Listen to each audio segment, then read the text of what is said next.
এয়া নিজে সৰুকালতে ৰোৱা এখন আমাৰ কি আছিলে সেগুন, তাৰপিছত গমাৰি, তিতা চফ 2022 চনতে ৰুইছিলোঁ ইয়াতে গছবিলাক প্ৰায় 4 বিঘা মাটিত লগ হৈ পেলাই।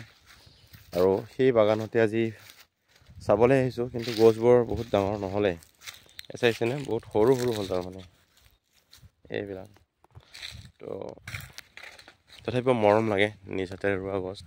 আৰু সেই আজি বাগানৰ মাজতে আহিছোঁ।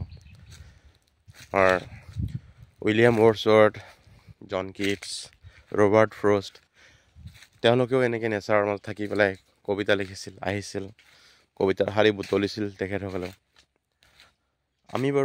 মই বাৰু ইমান দূৰলৈ নাযাওঁ, ইমানটো ডাঙৰ মানুহ হ'বও নোৱাৰোঁ, কিন্তু সৰুকালতে ৰোৱা গছবিলাক চাই আৰু মনটো আপ্লুত হৈ পৰিছে। ইয়াত দেখিছেনে বাহনি, এইবিলাকো ৰুইছিলোঁ আমি সৰুতে মিনছ মাষ্টাৰ্ছ কমপ্লিট কৰাৰ পিছতে ৰুইছিলোঁ। দেখিছেনে? সেইকাৰণে বৰ ভাল লাগে। আহিছোঁ আজি, মন জোৰ পৰি যায়। দেখিছেনে এইডাল কি গাছ আছিলে? এইডাল বোধহয় শাল, এইডাল শাল হয়, এইডাল শাল। কিন্তু বেছিভাগ আমি সেগুনেই ৰুইছিলোঁ। মই আছিলোঁ, ককাইদেউ আছিলে, দুজনেই ৰুইছিলোঁ। মাষ্টাৰ্ছ কমপ্লিট কৰাৰ পিছতেই ৰুইছিলোঁ গছবিলাক। আৰু সেই গছৰ মাজতে আজি আহি ধুনীয়াকৈ খোজকাঢ়িছোঁ, ফুৰিছোঁ। কোনো প্ৰদূষণ নোহোৱা বতাহ ইয়াত পাব, একেবাৰে নেচাৰেল। যেন ইয়াতে থাকি দিম, দুই এষাৰে কিবা লিখিম, এনেকুৱা। যিহেতু গান প্ৰিয়, গানৰ মানুহ, দুষাৰিমান গুণগুণাই নিদিলেও বেয়া লাগিব, সেয়া গাইছোঁ। শৈশৱতে ধেমালিতে তোমাৰে উমলা মনত আছে, বহাগ মাহৰ লুইত খনি দুয়ো সাঁতোৰা মনত আছে, যৌৱনতে দুয়োৰে নেহাৰ লাজুকী পৰশ মনত আছে, তোমাৰ অবিহনে চিপ জৰি ল'ম বুলি কোৱা মোৰ মনত আছে। সঁচাকৈ শৈশৱ বৰ আনন্দৰ দিন, শৈশৱ সোণালী দিন, শৈশৱ জীৱনৰ সোণালী অধ্যায়।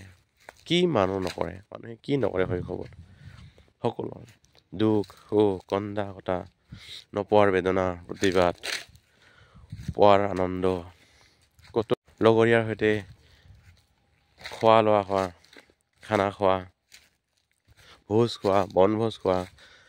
আমাৰ সময়ত বাৰু আজিকালিৰ দৰে ইমান ফেচিলিটি নাছিলে। সেই আমি কেতিয়াবা কণী দিও আমি খানা খাইছিলোঁ, 4জন মানুহ 4টা কণী।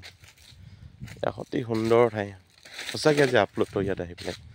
বহুত গছ ৰুব লাগে, আপোনালোকেও গছ ৰুব, গছৰ মাজত থাকিব, মন জোৰ পৰি যাব। কোনো হাই প্ৰেছাৰ নহয়, কোনো টেনশ্যন নাই, জীৱনত টেনশ্যন লৈ ওলোৱা নাই। চা ইমান ধুনীয়া বতাহ দিছে ইয়াতে, ইমান সুন্দৰ বতাহ দিছে। এই বতাহত এনেও আপোনাৰ ভাল লাগি যাব। অকণমান যদি ঠাই আছে, জেগা আছে ঘৰত, আপুনি কমচে কম 10ডাল হ'লেও গছ ৰুৱক। গছে সকলোখিনি দিয়ে। দেখিছে নহয়, শুকান পাত বুটলি আহিছোঁ যে, আমি যে পঢ়িছিলোঁ দ্য ৰোড নট টেকেন, তাতেও আমি এইবিলাক দেখিছিলোঁ, আনৱান্টেড ৰোড। এয়া শুকান পাত দেখিছে, এয়া শুকান পাতৰ ওপৰতে মই খোজকাঢ়ি আছোঁ। অতি সুন্দৰ ঠাই, it's very natural place, really I love this. ইয়াৰ সেউজী ধৰণী ধুনীয়া, অতি সুন্দৰ। এই গছৰ মাজত থাকি মোৰ একচুৱেলি আৰু এটি গীত মনলৈ আহিছে, মানে গীত গাবলৈ মন গৈছে আৰু খুব সুন্দৰ। পুৱাৰ হাঁহি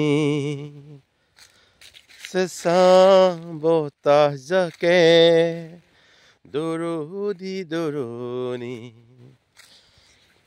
হৃদয়ৰ খুবৰণে, নহয় জানো?